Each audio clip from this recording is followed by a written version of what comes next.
Welcome back to Hardball. Maybe the only people more depressed than Republicans today are comedians. They're not going to be able to miss out, perhaps, on the comedic potential of a Romney administration. He also lost some old friends last night.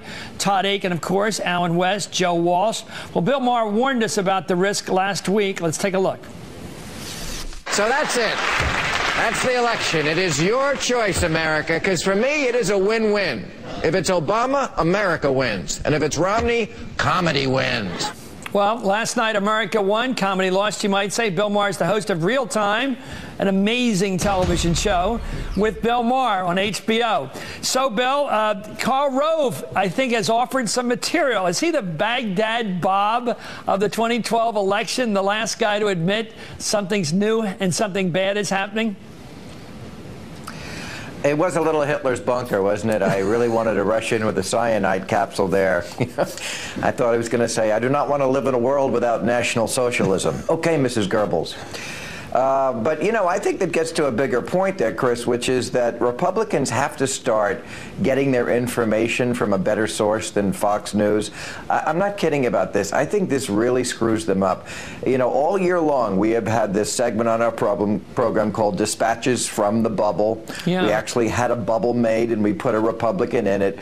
And, you know, with the Rasmussen poll, they actually closed the last hole in the bubble. Now they have their own polling. Yeah, I know. They believed it right up until the end. They were shocked by this election.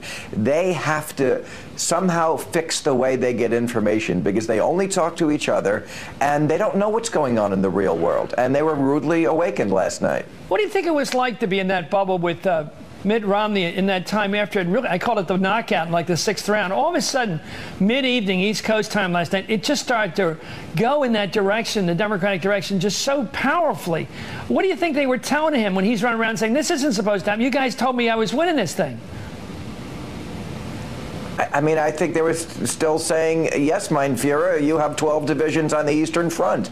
I mean, until they actually heard the artillery, I guess I should stop with the I think Hitler analogies. never works Okay. myself. It never works. You know that. Anyway, look, Dick Morris predicted, or let me give you a break here. Dick Morris predicted a Romney landslide as late as last week. He said the polls were totally wrong. Let's do Mr. Morris. In Florida, the Times says Obama's going to win by 1. But their sample has 7 points more Democrats than Republicans. So that poll is off by a factor of 8.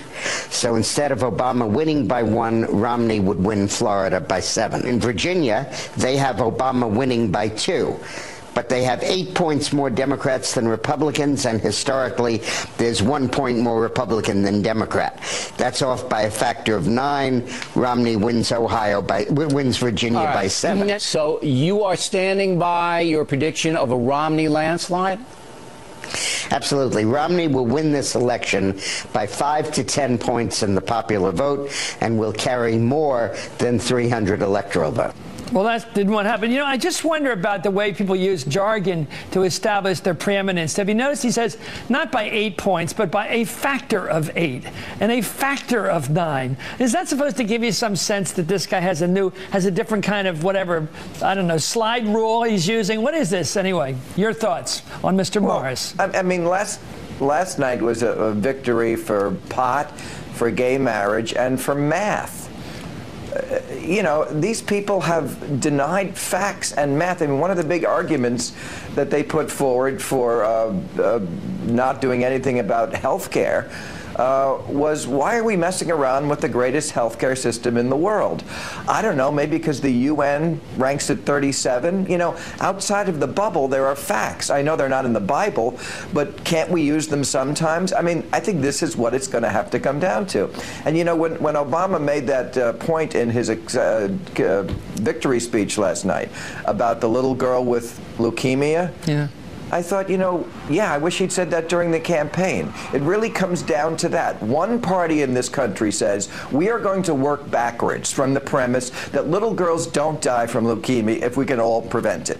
And the other party says, no, you know, that's kind of collateral damage because we love unfettered capitalism. And America just, I think, has decided, no, you know what, we are a modern country. I made fun of the Democratic slogan, forward, one word, what is that? But at the end of the day, people who don't follow this very closely like we do, just came down to, yeah, forward. Yeah, you know what? I'm not crazy about him, but let's keep moving forward. I think you're right. I don't think it was about him. I think it was their attitude toward their country and their time they live in. Anyway, Donald Trump took to Twitter last night, trashing the election returns. Here's what he said, quote, on Twitter in real time, to use your phrase, and he lost the popular vote by a lot. This is talking about the president, and won the election. We should have a revolution in this country. More. Donald Trump tweeting, this election is a total sham and a travesty. We are not a democracy. And more, we can't let this happen. We should march on Washington and stop this travesty. Our nation is totally divided. Well, later tonight, Mr. Trump deleted all his tweets. Your thoughts?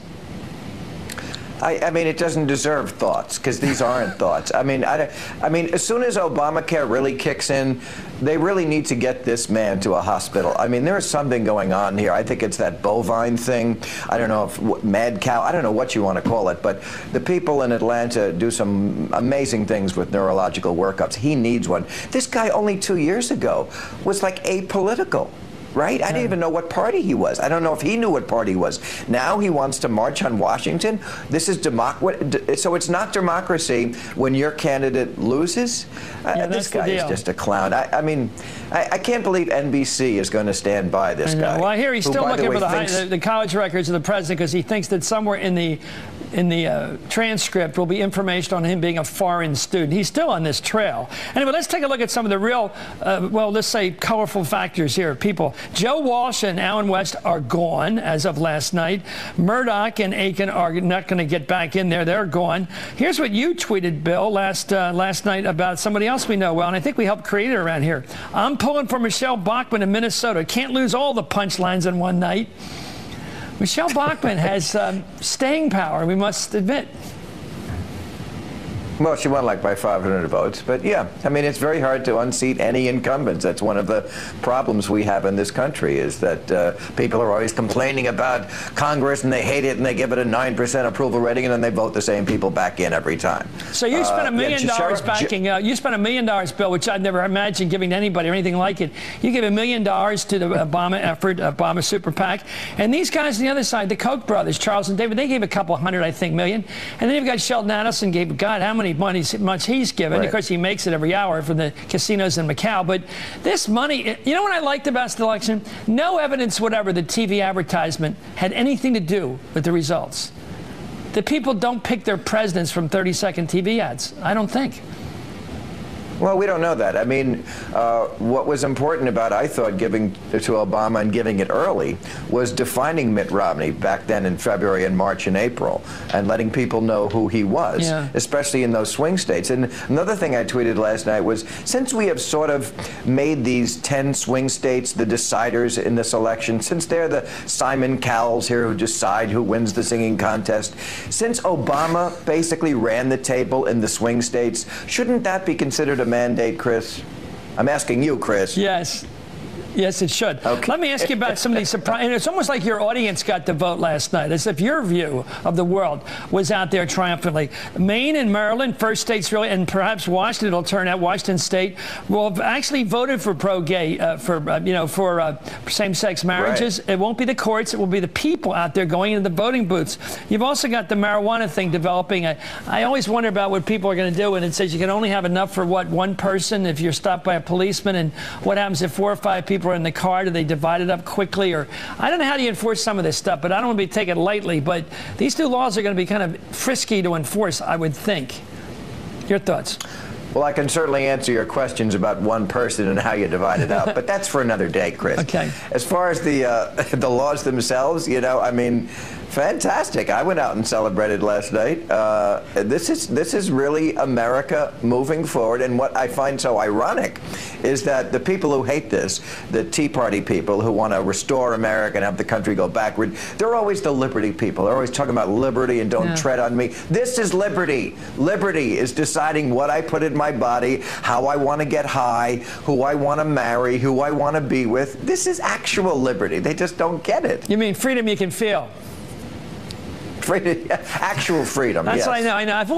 I've thought about that a lot. And by the way, I'm glad you finally said it. Bill Maher, freedom. It was when you were a kid and you got to leave the house around 10:30 at night. You're going out, and that you always figured one of your parents would put their hand on your shoulder and pull you back in, and you just kept going. That was freedom. That sense, nobody's pulling me back in the house at night. I'm going out at night.